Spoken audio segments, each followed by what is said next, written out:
Uma vida com propósitos, de Rick Warren. Dia 4. Criado para ser eterno.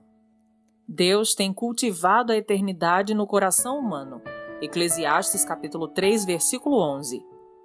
Deus certamente não teria criado um ser como o homem para que este existisse somente por um dia. Não. O homem foi feito para a imortalidade. Abraham Lincoln. Esta vida não é tudo o que temos. A vida é apenas um ensaio geral antes da verdadeira produção. Você passará muito mais tempo do outro lado, na eternidade. Este mundo é um lugar de preparação, a pré-escola, um exame prático para a vida na eternidade. É o treinamento coletivo que ocorre antes do jogo, a volta de aquecimento antes do início da corrida. Esta vida é uma preparação para a próxima. Você viverá no máximo 100 anos, mas existirá para sempre na eternidade. Seu tempo aqui é, como disse Thomas Browne, apenas um parêntese na eternidade. Você foi feito para ser eterno. A Bíblia diz: Deus tem cultivado a eternidade no coração humano. Isso está em Eclesiastes capítulo 3, versículo 11. Você tem um instinto inato que anseia pela imortalidade. Isso ocorre porque Deus o destinou, segundo sua imagem, para viver eternamente. Embora saibamos que com o tempo todos morreremos, a morte parece sempre anormal e injusta. A razão de sentirmos que deveríamos viver para sempre é que Deus condicionou nossa mente com esse desejo. Um dia, nosso coração irá parar de bater. Então será o fim do nosso corpo e do nosso tempo no mundo, mas não será o fim. O corpo terreno é apenas uma residência temporária do espírito. A Bíblia chama nosso corpo terreno de temporária habitação, mas refere-se ao nosso futuro corpo como casa. A Bíblia diz: de fato, nós sabemos que quando for destruída essa barraca em que vivemos, que é o nosso corpo aqui na terra, Deus nos dará para morarmos nela uma casa no céu. Essa casa não foi feita por mãos humanas, foi Deus quem a fez e ela durará para sempre. Isso está em 2 Coríntios capítulo 5, versículo 1. Se a vida aqui oferece muitas opções, a eternidade nos concede apenas duas: céu ou inferno. Seu relacionamento com Deus aqui determinará seu relacionamento com Ele na eternidade. Se aprender a amar a Jesus, o Filho de Deus, e a confiar nele, você será convidado a passar a eternidade com Ele. Entretanto, se desprezar o amor, o perdão e a salvação que Ele oferece, você passará a eternidade separado de Deus. C.S. Lewis disse: existem apenas dois tipos de pessoas: as que dizem a Deus, seja feita a tua vontade, e aquelas a quem Deus diz, seja feita a sua vontade. Tragicamente, muitos terão de suportar a eternidade sem Deus, pois escolheram viver sem Ele neste mundo.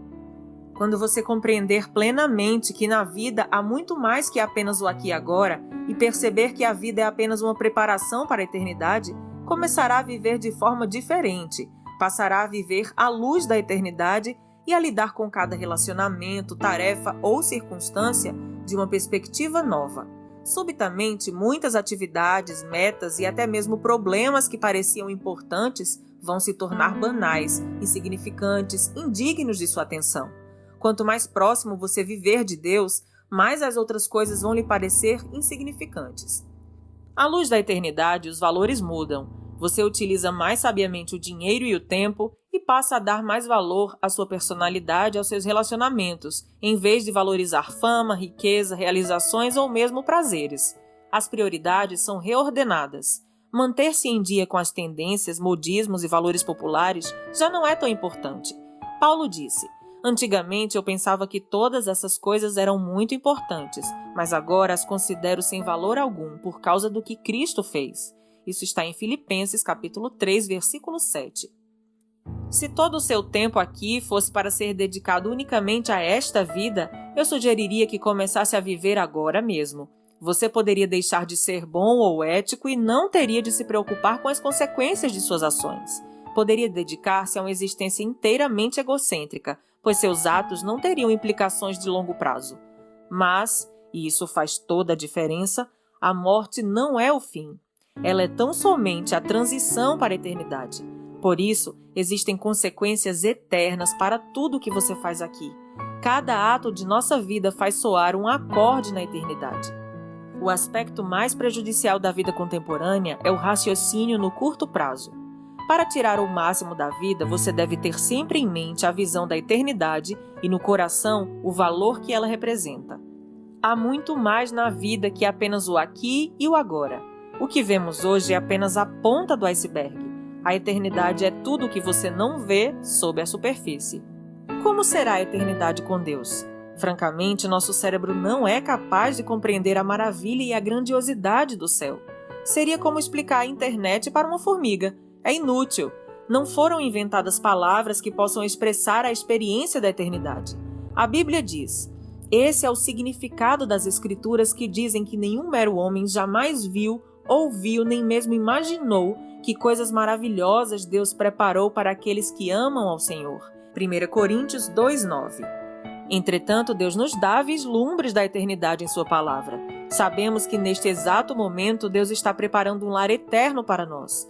No céu seremos reunidos com os fiéis amados, libertos de toda dor e sofrimento, recompensados por nossa fidelidade neste mundo e designados para um trabalho que apreciaremos realizar.